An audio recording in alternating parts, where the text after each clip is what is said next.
Shalom, selamat pagi pemirsa dimanapun berada. Seperti biasa, sebelum melakukan aktivitas kita hari ini, kita akan mendengarkan renungan pagi dari Ibu Sitanggang. Sebelum mendengarkan renungan pagi kita pada pagi hari ini, kita sama-sama berdoa. Bapa yang baik, yang bertahta dalam kerajaan surga, kami ucap syukur Tuhan, berberkat yang boleh kami rasakan sepanjang malam istirahat kami hingga pada pagi hari ini. Kami boleh tetap sehat. Sebentar Tuhan kami akan mendengarkan firman-Mu, karena Tuhan menjamah hati dan pikiran kami, sehingga kami boleh mengerti akan firman-Mu dan melakukannya dalam kehidupan kami. Berkati kami sepanjang hari ini. Ampun Tuhan dosa kami, dalam nama Yesus kami berdoa dan mengucap syukur. Amin. Sebelum saya melanjutkan firman Tuhan pada pagi hari ini, saya minta bantuan teman-teman untuk tekan tombol like dan subscribe. Jangan lupa loncengnya sehingga saya lebih semangat dalam menyampaikan firman Tuhan, dan firman Tuhan boleh sampai kepada teman-teman. Terima kasih, Tuhan memberkati. Judul renungan pagi kita pada pagi hari ini, berhenti tersinggung. Ayat intinya saya ambil dari 1 Korintus 4 ayat 7. Sebab siapakah yang menganggap engkau begitu penting? Dan apakah yang engkau punyai yang tidak engkau terima? Dan jika engkau memang menerimanya, mengapa engkau begitu memegahkan diri seolah-olah engkau tidak menerimanya? Tuntut menuntut secara hukum saat ini makin banyak terjadi. Istilahnya seperti somasi, pencemaran nama baik, perbuatan tidak menyenangkan, atau undang-undang ITE sering kita dengar. Di satu sisi bisa jadi itu menunjukkan bahwa kepercayaan masyarakat terhadap hukum semakin meningkat. Tapi melihat banyaknya pengaduan itu menyangkut hal sepele yang semestinya bisa diselesaikan secara kekeluargaan, bahkan seharusnya tidak perlu dipermasalahkan.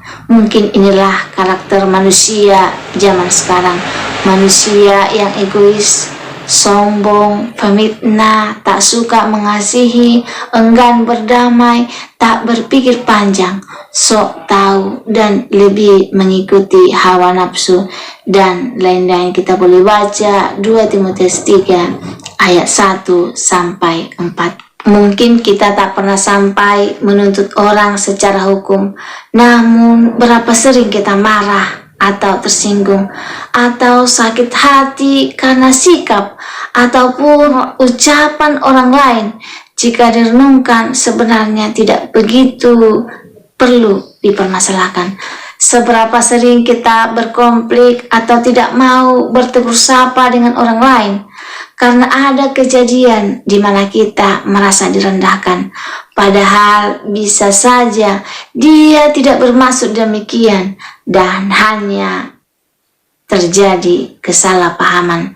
Berapa sering kita langsung menyerang atau mengatai orang dengan keras karena tindakan atau ucapan yang dilontarkannya sebagai candaan, bukannya membenarkan sikap kurang sopan atau bercanda yang kelewatan. Tapi nyatanya kita sebenarnya bisa menghindari konflik atau rasa marah yang membuat kita tidak nyaman juga dengan situasi itu.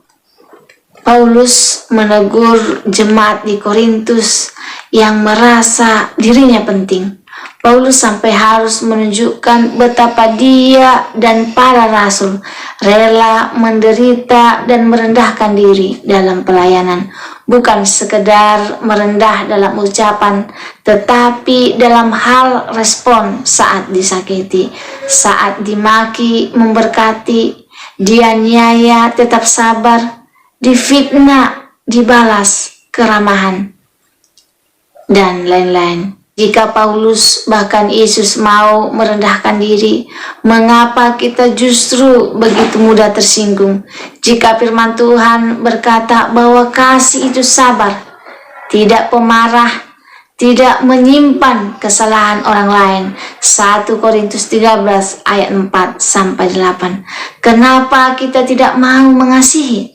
Milikilah sikap rendah hati agar kita tidak mudah tersinggung dan bisa mengasihi sesama, sehingga damai sejahtera pun kita dapat rasakan dalam kehidupan kita. Orang yang mudah tersinggung adalah orang yang tidak mau merendahkan hati. Semoga firman Tuhan pagi ini dapat menolong kita. Mungkin kita sering tersinggung. Melalui renungan pagi kita diingatkan bahwa kasih itu adalah sabar, tidak pemarah, sehingga ketika keadaan di mana kita direndahkan, kita boleh lebih bersabar karena mengingat akan firman Tuhan. Jika teman-teman merasa terberkati dengan firman Tuhan pada pagi hari ini, teman-teman boleh share di sosial media kamu, sehingga banyak umat-umat Tuhan yang merasa terberkati, dan kita sama-sama berjalan dalam pelayanan. Sebelum mengakhiri firman Tuhan pada pagi hari ini, kita sama-sama berdoa. Bapa yang baik, terima kasih buat firman-Mu yang mengingatkan kami untuk tidak gampang tersinggung, untuk kami tetap dalam kasih Tuhan, kami boleh tetap sabar, tidak pemarah, dan kami boleh menunjukkan bahwa kami anak-anak Tuhan yang penuh dengan kasih. Berkati kami sepanjang hari ini, kiranya perlindungan Tuhan, kasih Tuhan boleh menjadi bagian kami. Berkati kami Tuhan dalam kehidupan kami, kehendak-Mu yang jadi dalam hidup kami. Dalam nama Yesus kami berdoa dan mengucap syukur, amin.